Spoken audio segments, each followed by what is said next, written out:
Salut les gobelins, alors j'ai pas pu me rendre disponible pour vous présenter de vive voix l'atelier que je vais co-animer avec Philippe. Donc il s'agit de prise de vue infrarouge. Pour celles et ceux à qui cette technique ne parle pas du tout, je vous invite à consulter les travaux de Richard Moss notamment, qui a repopularisé cette technique récemment, ou de vous adresser plus simplement à Emilia en deuxième année, qui a réalisé tout son projet photographique lors des voyages l'année dernière, autour de cette pratique-là, de cette technique de l'infrarouge.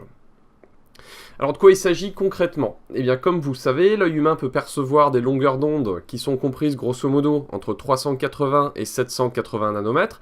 Donc pour les moins physiciens d'entre vous, ce que ça veut dire c'est qu'on voit environ du violet jusqu'au rouge.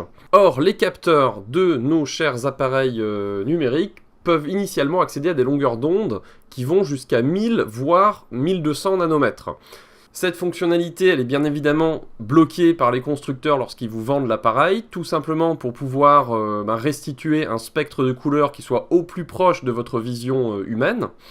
Cela dit, en bidouillant directement le capteur, on va pouvoir retrouver toute cette frange du spectre invisible à notre œil, mais que le boîtier, lui, va pouvoir réussir à nous retraduire, et donc à rendre visibles ces longueurs d'onde qu'on ne voit pas du tout à la base.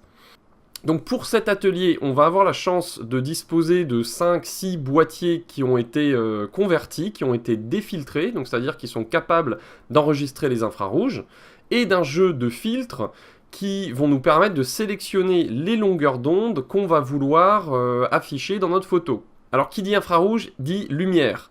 On sera au mois de mars, donc ce sera pas encore le grand été, mais avec tout ce qu'il a plu, on espère quand même qu'on aura le droit à un petit printemps précoce avec un petit peu de soleil.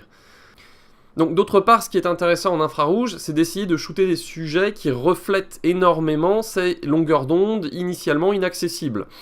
Donc la végétation par exemple, qui marche très bien à ce niveau-là. Donc une fois encore, je répète qu'on sera pas début mai, mais mi-mars, et à Paris. Donc ce qu'on vous propose, c'est d'aller shooter dans les serres du Jardin des Plantes, ou les serres d'Auteuil, et ensuite, libre à vous de faire ce que vous voulez. Ça peut être du portrait, ça peut être de la nature morte, ça peut être de la macro, le sujet est totalement libre. Et pour les férus d'argentique, ce qu'on peut également envisager, c'est de faire de l'infrarouge noir et blanc, sur pellicule.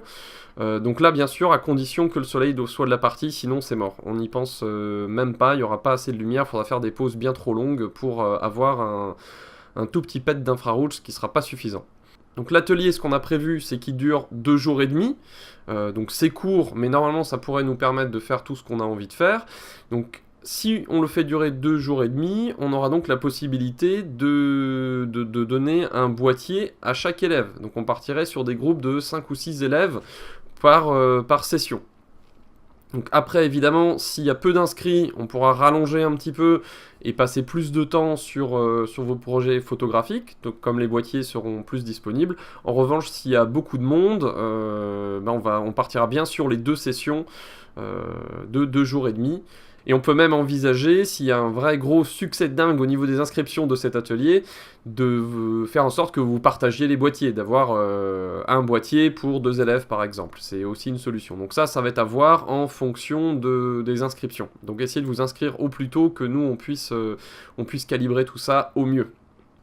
Donc l'idée, ça va être de réaliser une petite série de 5-10 images grand max, autour desquelles nous allons vous encadrer, bien entendu, d'un point de vue technique, mais aussi sur vos orientations artistiques et narratives, pour que vous n'utilisiez pas simplement cette technique comme juste un effet, que ça aille quand même un tout petit peu au-delà de ça.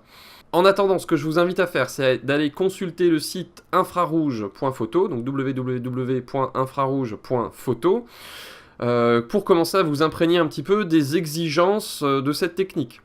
Donc il faut savoir que l'infrarouge numérique est encore relativement peu répandu et qu'il reste beaucoup de choses à faire et à découvrir dans ce domaine. Donc foncez, inscrivez-vous et soyez créatifs. Philippe et moi, on vous attend nombreux.